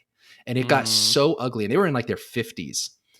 They had adult children who were out of the home. And I was like scared of them. Like they terrified me, because it was like, if I ever had to do that, I don't think I could go on. So that was That's definitely a big thing. But delving back into, I feel like what you're talking about, Ben, is slightly different. Yeah. I'm talking about, listen, it's kind of funny because we talked about dating influencers earlier, but in all reality, I don't want the look at me type of people. Like attention seeking, which always comes with its own dramatic overtones. That was my 5. And then my 4 is closely related and very closely related to your number 4 is people who argue, or girls who argue with insults and ad hominem stuff. Like I don't mind having a debate with somebody. I don't mind having an argument with somebody, but I dated a person for probably too long who eventually the end of their argument was, you only think that because you're an asshole, or you need to get the fuck over yourself. Like those types, like it's one thing to have an argument, even if you're wrong, but it's another thing at the end of that argument is to say, you have this bad opinion I don't like because you're a dick, because you're a bad person. Yeah. And that's the kind of stuff that just leads to the most toxic of relationships. This reminds me of a rule that my girlfriend and I have. It's a very old rule. It's not like we invented it. Husbands and wives have been using this for many generations, which is like the don't go to bed angry, which is that we have conversations, we have arguments, but there's always a moment at the end of the night where it has to be like, hey, I love you. And like, and that can be really uncomfortable, and it can be really hard for her or for me, but it's so necessary because it's bringing everything back to like the whole conversation we had was to try and make things better. It wasn't to try and hurt the other person. I think that's what it comes down to, Ben, for what you're talking about is the point of the argument to get to the bottom of what's wrong and to come to some kind of compromise, which you're going to have to do if you want to get married or be in a long-term relationship. You're going to have to compromise at some point, man or woman. And but so it comes down to, is the point of the argument to solve the problem, or is it to hurt the other person? And if you're somebody whose desires to actively hurt your partner, something has fundamentally broken in the relationship. Just like you should never intentionally harm your child. That's right. You know, you can punish your child. I think disciplining is different than harming, but you should never just be like, I want to hurt this person's feelings in retaliation for something they did. That's not discipline. You'd never do that to a child. You wouldn't do that to your wife or your husband. You know, you wouldn't do that to your pets. You don't do that to anything that you love. Right. So I think that's a really, really good one. That kind of, and what you said about the attention seeking thing, I don't have something for that on my red flags list. I actually have something for that on my green flags list. So we'll get to that later. I think you just did your 4. I did my 4. Okay. So I'll go to 3. So number 3 for me is talks often and early in the relationship about their mental illness, which is not to be confused with having a mental illness. And I want to make that distinction. I have obsessive compulsive disorder. I have a mental illness. I have known many people who have depression or mental illness. That is part of life, especially now. I think a solid chunk of people have one or more mental illnesses, women more than men, unfortunately. So you may encounter a woman who has anxiety. That's really common among women now. It's not a problem if you meet a woman who has anxiety, but you shouldn't know it until several months into the relationship. It really shouldn't become a thing that they wear like as a badge. That is the red flag. The red flag isn't somebody having a mental illness. It is somebody wearing it as a badge. You'll know. I don't think I've ever mentioned that I have OCD on the show before. It's not something I talk about super often because I don't wear it as a badge. I'm not proud of it, not really ashamed of it. It's part of my life. I deal with it. I treat it. I would never dream on a first date with a woman of telling her I had obsessive compulsive disorder. That would probably put off a lot of women, but obsessive compulsive disorder is one of the less sexy ones. Anxiety and depression have kind of become this weird badge of honor thing that people wear as like my suffering, I want you to be sympathetic towards me. The romanticization of depression from films like Garden State, which I like, by the way, but a lot of films from the mid 2000s kind of romanticized depression. Little Miss Sunshine to some extent with the Steve Carell character. It's just there's this thing where people romanticize their mental illness, or they make it. I would say this: if mental illness is a key part of someone's identity, that's a red flag. If they have a mental illness, it's not. If it's a key part of their identity, then it is. And this is what I would warn people. A lot of women do this. They'll put it on their dating profile. Put it on their Twitter bio even. And they will put it on their dating profile. They'll be like anxiety, on fucking benzos or whatever. Like they'll talk about all their medications. And it's like, lady, this is our second date. Like this is, you gotta fucking chill. Like you shouldn't know until I think maybe like 2 or 3 months minimum into a relationship about that sort of stuff. That's stuff that you just let people chill for a minute before you drop that on them, and you don't incorporate it into your identity. So this was one that I brought up because I know that guys are out there saying women have anxiety, women have depression. That's life. And ideally, nobody has any of those things. You don't, if you can meet a girl who doesn't have any mental illnesses, that's wonderful. And that's great. And that's what you can aspire to. But the problem isn't if people have the mental illness. It's this incorporating it into your identity, which has become way too common, especially for young women. I think that's right. So my 3 is, here's how I wrote it when I was working on my notes. It's an overemphasis on fashion, style, and I guess shallowness. Like, I want a girl that dresses nicely. Of course I do. But like caring about that world at all is such a weird thing for me because I'm so not like that. Like maybe that, and this is again, all just kind of individual. I'm not giving any advice to anybody necessarily, but it seems like girls that are in that world just, they're the ones who are expecting you to absolutely pay on the first day. Like that's what they're looking for. They're looking much more for a guy with a Lamborghini. And I'm just not that guy. So that's always a red flag with people like caring about that world at all. Yeah, I don't know anyone who does. That's one where we've all seen the fashion shows where somebody's wearing like something in the shape of like an umlaut or something. Like it's like, or it's in the shape of like an ampersand. Yeah. And it's, or they've got boots that are like the size of North Carolina and their ass is out, but they've got a top on. They look like Winnie the Pooh with cowboy boots or something. Like you don't know what the fuck's going on. There's only so much I can say about this one, Ben, because I truly don't understand the fashion. And again, you made an important caveat. Women dressing nicely is wonderful. That's great. Yeah. It's if you're with a girl who's like a fashion designer, that is a put off because it's weird. It's a weird world. It's a weird industry.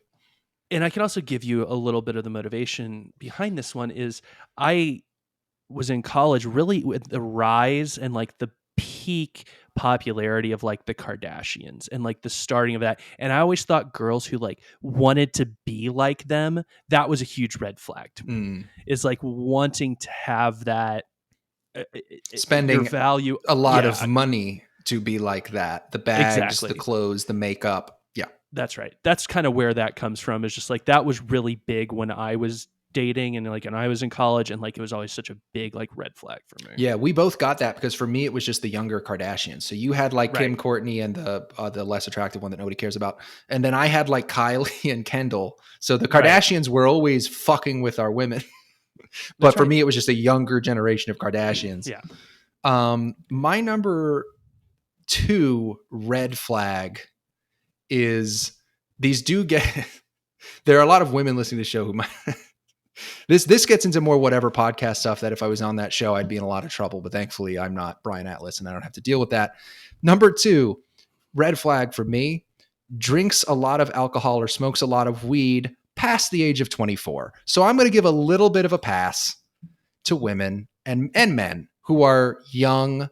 I would argue like past the age of 22, but I'll be really nice and say past the age of 24. When you're 25, ladies, if you drink a lot of alcohol or smoke a lot of weed, it just reeks, no pun intended, of just like, how am I gonna like raise a kid with this person or like whatever? But it's just, the alcohol in particular is just like, it leads to things that you don't want in a long-term relationship. It gets really sketchy. It also can lead to a certain personality type, the stoner personality type or whatever. So again, this is one where I'm really lucky. I just don't have to deal with this. And I also don't really do it a whole lot. But Ben, I don't know. What do you think? So I'm going to address this in my green flags. If we have a disagreement, that's great. We might have a disagreement on this one, but I'll finish up my red flags. I do want to get to that point, but we can get to it in my green flags. I think red flags, and maybe this should be one. I mean, first of all, these aren't necessarily in any order because I just kind of wrote them down as I thought of it, but I do think this one's a big one, is kids. Dating a single mother when you're a younger guy is just, that's too much of commitment for you. That's too much baggage that doesn't involve you. Like she could be really attractive. It just, no matter what, almost no matter how cool she is, like if you're 22 and you're trying to date someone with kids, you are making a mistake. Yeah. The kid, I mean, for me, the kids thing is like, it's not even a red flag. It's just like, I never even considered it. It was like, it's like a neon red flag. Like it's not on my list, but I would just say like, ladies, that's rough. Like don't have a baby with a man who's not going to stay with you. That is gonna, because look, there's a certain type of man that's willing to put up with that. And it's usually a man who doesn't think he has a lot of options. Actually, there's another type of man that's willing to put up with that, and they are almost exclusively child molesters. Yes, Like, or that, like, or worse. in my industry, in criminal law, like there's kind of a very morbid joke that it's always mom's boyfriend. Like it's such a common thing. Like women, like I feel for you women who had kids at a young age. I'm really like, that is a tough road to hoe, but a lot of the guys who are predators who are trying to date you at that age. Yeah. So that's a neon red one. My number one, because I think this is one that people can't always put into words and don't always realize how bad this is. If a woman speaks poorly of men as a group, this is a sign that they don't like men. And I don't mean the way that a lesbian doesn't like men. They're sexually attracted to men. But if a woman just generally, you're going on dates with her and you're noticing that everything is like, even if she's relatively nice to you, if all she ever says about men as a group is how much she hates them and despises them, this means that she's got to hang up. It could be an issue with the father. It could be an issue with just, it's actually, I would say, people always say daddy issues. A lot of times it's ex issues. It's ex-boyfriend issues. And if they're not over that, if they're not able to think of the male sex individualistically and just let you be you and let men be flawed and imperfect without speaking poorly of them constantly, that's a bad sign. And this is perfectly fair because women don't want to hear that from you. If you're on a date with a woman, you're talking about fucking bitches and fucking slutty women and fucking all women know how to do is eat hot chip and lie.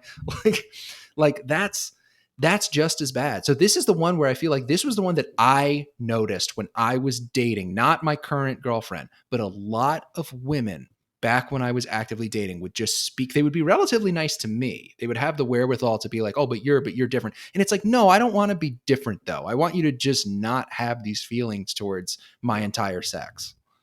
Yeah.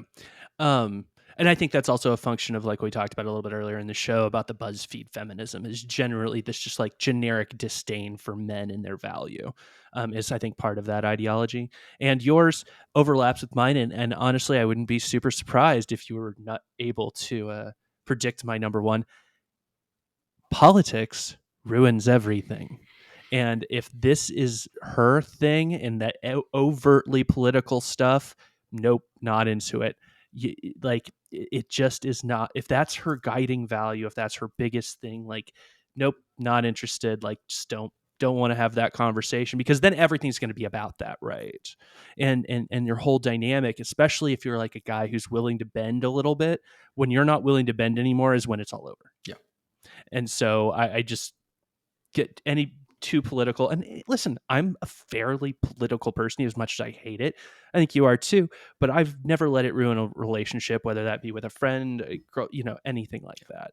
And if you find someone who doesn't have that same position about it, then no. And sometimes it just can't be negotiated. I mean, when I met my current girlfriend, our politics were like a little bit different, but they were close enough that eventually it kind of got mediated.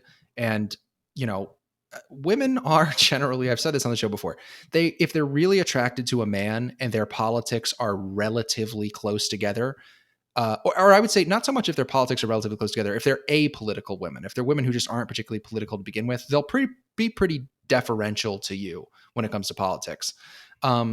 And that is really to your benefit. And so one of the things I almost put, I don't think I ended up putting under my green flags, but we're thinking about a lot of the same things because I almost put a woman who is apolitical. I almost put essentially the green flag version of what you're saying here, Ben, because obsession with politics. There's I obviously have two minds about the ghost of Ukraine, Sam Hyde, but he did say something really interesting once, which was, if you want a man that has your like tradcon frog, Twitter frog politics, your neo-reactionary politics or whatever, you should be gay. And it is funny. It's because it's like, yeah, I mean, that's just male temperament is what leads to those ideas 99% of the time. There are very few women who are going to share those views with you. And I don't even necessarily have Twitter frog neo-reactionary views, but I guess I'm kind of adjacent to that in some ways. So yeah, that was something that I heard from him.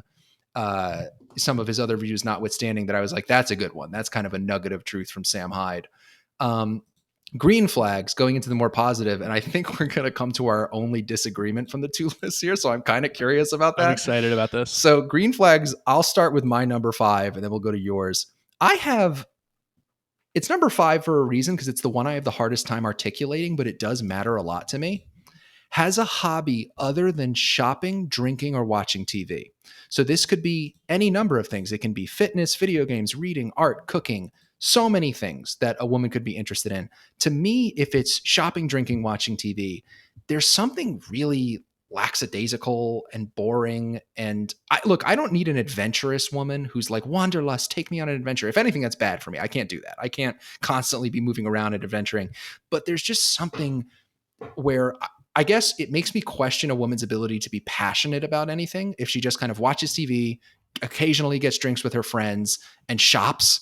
And to me, it's just like, there's this inclination to almost waste your life away, where if I'm trying to have children or do something important, I wonder if they're going to be up to the challenge. And when I see a woman who either is into fitness, that's a good one, because that means they work really hard at their hobby, or at least is interested in, video games and has a little bit of knowledge in that area, doesn't just play them all day, but actually knows kind of how they work.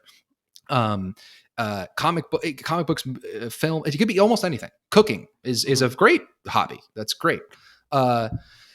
It just shows, I think, that a woman has a little gumption and passion in them that is going to be good long term. I will say this is the one I have the hardest time articulating, because in theory, you don't need a woman to have hobbies. I mean, if she just wants to fucking watch TV all day, how does that hurt you in any way? But it does bother me. So that was my number 1 green flag. Is it?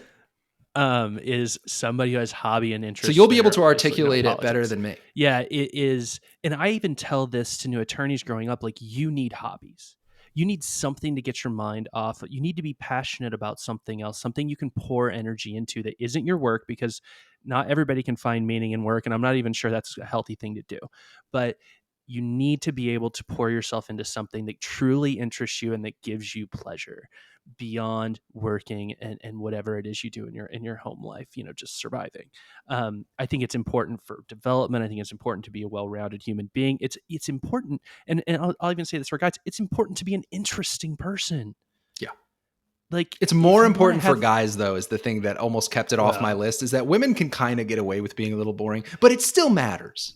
Yeah, no, but I think it says something about character to be, I mean, even if it's just as small a thing as like, I like to read. Like, people who read are awesome. That's my girlfriend's a big reader, and that's great, because I'm like borderline illiterate. I read like one book every 2 years. like Sure. So good. We're gonna have some overlap here. I'll start with my number 5, which is there's a couple ways to read this, but someone who can be playful and almost like jokingly insults. Like, you can kind of have the same relationship. And I noticed this with a lot of females who've been around a lot of males, like have brothers or have close male friends. Like, they kind of have somewhat, not completely like what kind of guys have where we rib each other or whatever. But if you can kind of have that dynamic with a female where she's not getting offended and can kind of do the kind of insulty, jokey thing, I think that's a great group. So I promise Ben and I didn't share these before the show. I intentionally put them in a separate document from the one we used to share notes. But we have another daily double. So I knocked your number 1 off with my number 5. You essentially knocked off my number 2. Has a good sense of humor and is not easily offended by jokes. Gentlemen, life is going to be very hard if you cannot make jokes. That is, I don't care who you are. That is how you get through life, is by making jokes. And by the way, we didn't share notes because apparently we have a disagreement, which I'm really interested to get into. Yeah, we get there. But and I think I know what it is. But this one, we've been on the same page so far with the green flags. It's really interesting. The thing with a sense of humor, life is just so much better. It's just so much better if you can just joke. And a woman who gets easily offended by jokes, look, there are things, everyone's entitled to have like a couple of touchy subjects just because life works themselves out that way. People have experiences that make them sensitive about certain things.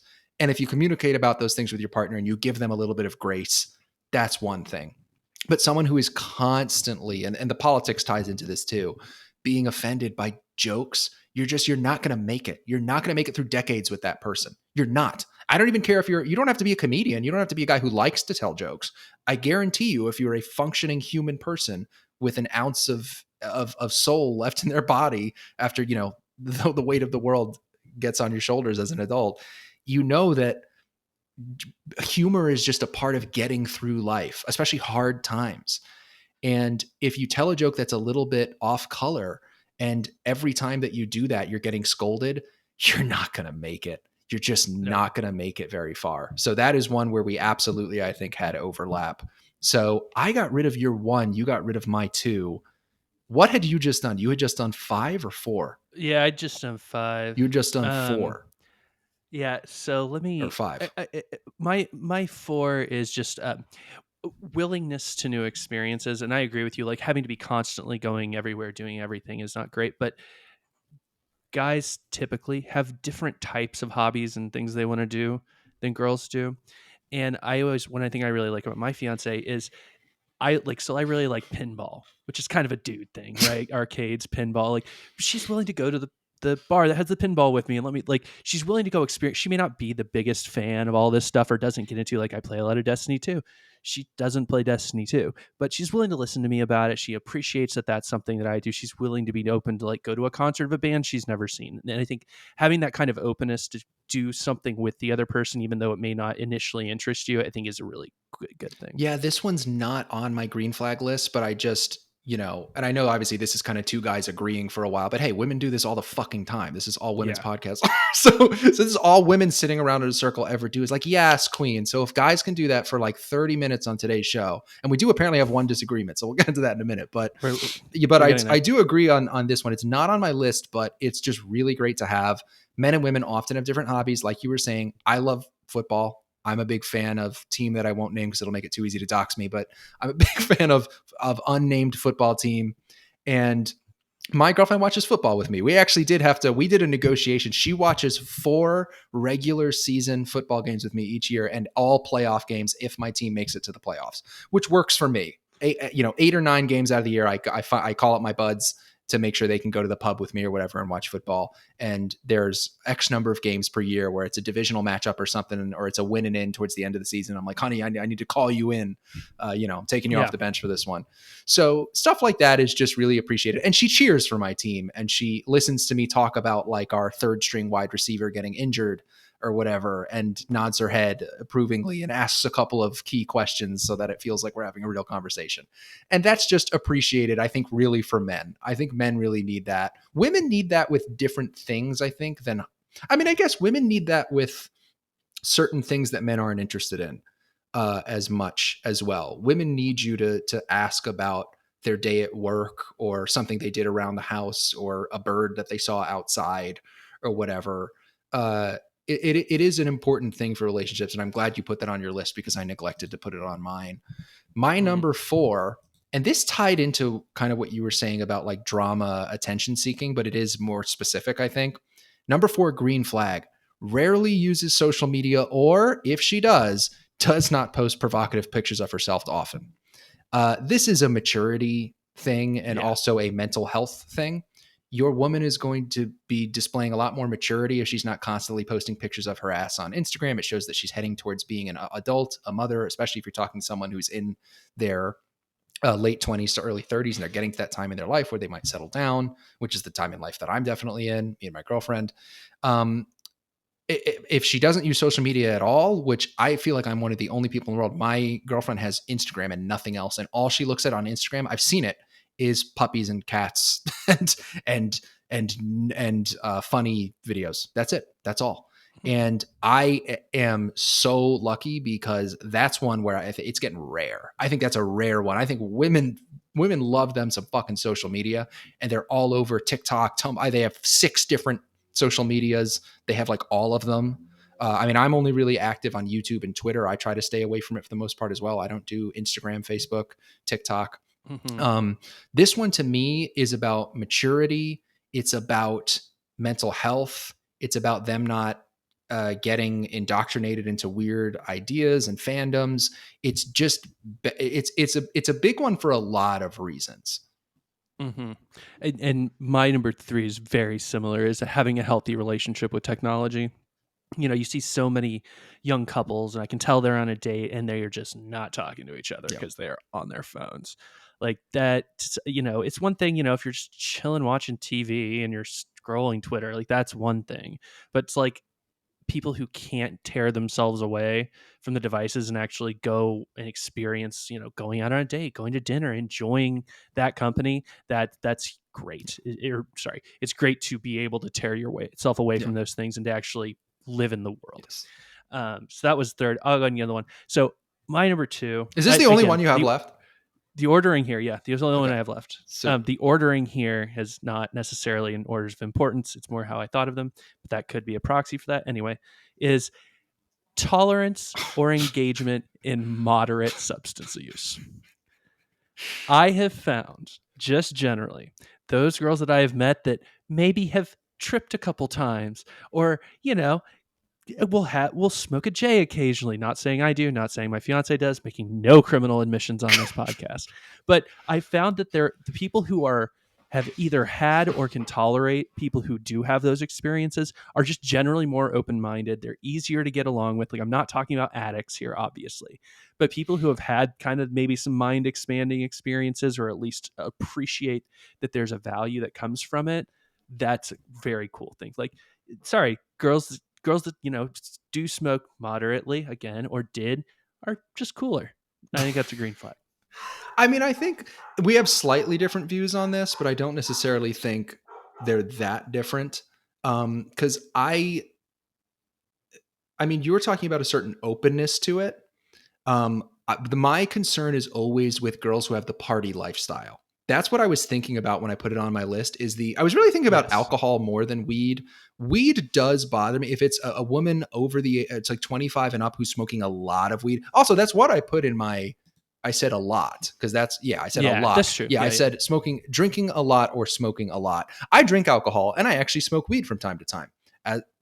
I'm in a state where it's legal, so I'm good. So it's for people trying to narrow it down, like trying to figure out what state the Simpsons live in, they can cross off all the places where weed is still illegal. So I narrowed it down a bit, but I thought about it and I was like, hold on. But so not that YouTube's going to do anything. They have other reasons to try and demonetize, but that's right. Especially on today's show. But for me, it's about excess and it's about age. That's why I made a certain, like people in college, like I drank like pretty much every week in college. That's kind of life. That's again pretty typical, especially women. But once I hit like 25, 26, it really became for me like I don't want to be around the party lifestyle. I don't want the party lifestyle. I think people who drink a lot, especially, it's a big part of party lifestyle. Smoking a lot, I just associate more with. It kind of reminds me of the too much Netflix and shopping. Sometimes I notice with people who smoke a lot that it gets them into that stoner subculture of just like, yeah, man, I sat on my couch and smoked for 13 hours straight. And it's like, in college, that was kind of cute. Like I could probably with like a girl who's just like really chill and listens to a lot of like Nirvana and Blind Melon, and she just smokes a lot. In college, that was like, yeah, I can. She wears a beanie. We all know that girl. That girl was fine in college. She was very cute. That was good. You could smoke weed with her and like chill, make out a little bit. Once you're getting closer to your 30s, I feel like that stoner subculture and the, fucking party, drink a lot of alcohol thing. Again, once you're in your late 20s, it's getting to a point where for me, it's a huge turnoff and red flag, because the ability to be a mother, the ability to just chill. Like that's the thing is for me, I'm chill. I'm a 28-year-old man. I need to fucking chill. I still drink alcohol, but I do it very moderately, and I don't do the party thing. Even though I'm starting that a little early, admittedly. Like I decided when I was like 26 that I just didn't really want to like party anymore. The most I'll do is like have a beer with my buds around a coffee table. But yeah, for me, that's what it really comes down to, is the lifestyle of excessive marijuana or alcohol consumption is really not compatible with long-term lasting relationships, I think, or stability, parental stability. It just doesn't work, I think. Yeah, I don't think we disagree that much. I'd say that I think there are some people who can have like even a regular healthy relationship with like marijuana and still be productive people. There are those types of people, and that wouldn't necessarily like. I think I could pretty well gauge who those people are. But yeah, more so my thing is just like kind of having a tolerance for maybe things that are a little more non-traditional, maybe a little. I mean, using drugs now is nowhere near as countercultural as it once was, but like that kind of tolerance of that type of stuff is So positive. somebody who's done a little bit of meth or heroin. No, I'm kidding. You're talking about listen, I'm a libertarian, so yeah, want people I to be definitely. okay with the. That's something I don't really think about. I guess I don't. I've met girls who've like done shrooms or whatever. That seems to be psychedelic shrooms has become. This been legalized in a couple of places actually, but Some places, yeah. I just don't think about it that often. I know Joe Rogan's really into this. There are people who talk about the mind expanding qualities and how it can be good for your health. The Charisma on Command guy has talked about how psychedelics were really good for him. I forget his name. I'm sorry. I should know his name. He's really cool. But Charisma on Command guy is all I know to call him. I want to say his name is Chris, but anyway, I've heard this is something I want to look into because I just know so little about it. I probably, if I were hypothetically on a first date and a girl was like, yeah, I've experimented with mushrooms, it'd probably go down depending on the age that she did it and the number of times that she's done it. It would go down as like a fairly neutral statement for me. Just because I'm ignorant of it. But yeah, I think we have like slightly different views on this one, which is interesting. Yeah. And I think actually I'm probably in the minority for guys in their 20s, like even their late 20s. I do think that's something where I have more of a hang up, where I'm a little bit in the minority. So that was kind of a spicy one for me. But I think we got through your whole list. Yeah, I think we did. Sorry, I might have gone. No, you're fine. The way that we did it was we were doing daily doubles and knocking them off the board. Yeah, so I only have 2 left. We knocked off my 5, which was hobby other than shopping, drinking, or watching TV. My 4, which was excessive social media use or provocative pictures on social media. My 2, which has a good sense of humor and is not easily offended by jokes. My number 3 was it's a green flag for a reason. It's having a good relationship with your father. Now, I didn't put having a bad relationship with your father on my red flag list for a reason. And that's because when you have a bad relationship with a parent, what I've found, whether the parent was abusive, addicted, neglectful, or just not very good at parenting, I've always found there's 2 responses to that, whether it's both parents or one. Some people, it creates a cycle. And that's all they're able to do for the rest of their lives. Their life is push that cycle forward and reenact that cycle of abuse, neglect, poor decision making, whatever it is. And it's sad. And it's the story of life is that there are cycles of bad character that inhibit people. But the other way that I've seen people respond to not having a good parent, this is why I didn't put it on my red flag list, is people do the opposite. They really, this is like people who they say, oh, my dad was an alcoholic, so I don't drink alcohol. I had a friend like that in college. And I was like, oh, I also know people who are like, my dad's an alcoholic and so am I. Like they just, and those are the 2 responses. This is clinically, I think, proven is that's basically how it goes. You go down one of 2 roads when you have a parent with a serious problem. You either reenact it and incorporate it into yourself, or you go way the other direction. You don't want anything to do with it. And you learn to build a life where you don't have to go through that again. And your kids don't have to either. So I do think that there are women who don't have a great relationship with their dad, where they take away from it the lessons that they have to take away from it. And they move forward and they're able to build a good life for themselves. So I put it as a green flag because it is a good thing if they have a good relationship with their father. I don't think you need to run screaming from any woman that doesn't have the best relationship with either their mother or father. And I would say the same thing of men and their mothers. If there's a guy who doesn't have the best relationship with his mother, I don't think you have to run screaming from that. You should keep tabs on it and think about it and dig into it a little bit.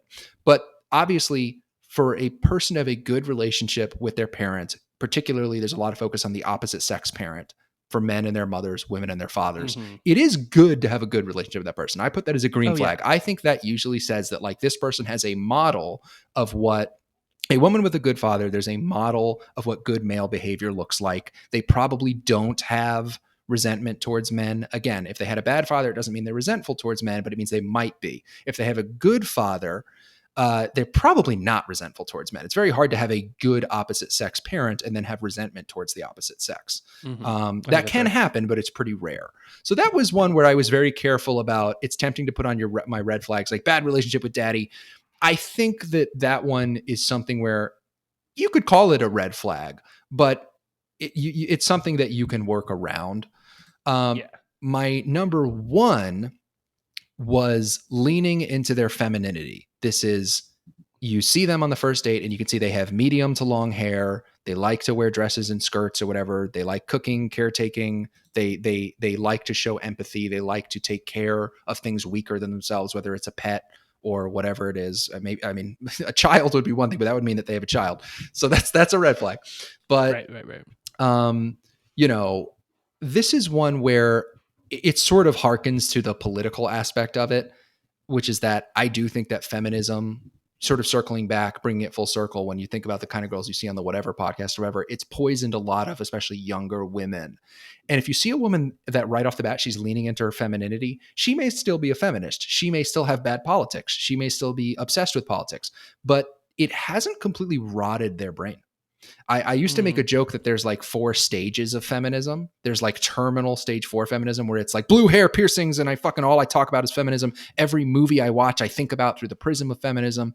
Every all sex is rape. Yeah. That's like stage 4. And then like stage 1 is kind of like girl power, yes, queen. Like a lot of that on social media. And like, you know, every once in a while something comes up on social media and they fucking post whatever. Like that's those girls are a lot of times still very feminine. And it's funny because you will notice that with some women there's cognitive dissonance. That's the word I was looking for when it comes to this, that they at least nominally agree with some feminist talking points, but then they really don't want to incorporate that. So it's like, okay, I don't think women should have to shave their armpits or wear makeup or wear their hair long, but I do those things for me. But I do those things. Yeah, that's right. And it's like, I wear makeup for me.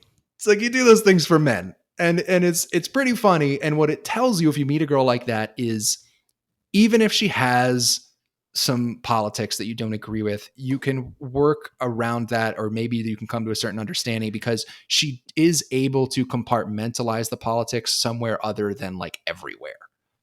Right. And it's kind of like, I feel like a large majority of like religious people, and I'll say this just Christians, because that's where I grew up, is they go to church about every Sunday, and they believe it, but they're not living the book. They're not Westboro Baptist churching protests and thinking that all gays are going to hell or anything. Like, they're people who are religious, but they're not really that religious. And I think there's kind of a very similar vein with what you're just talking about there. Yeah. All right. Well, this was an extra long edition of the Veritas podcast. We are probably going to increase the length of the show, especially for guest shows. So programming notes just before we wrap up.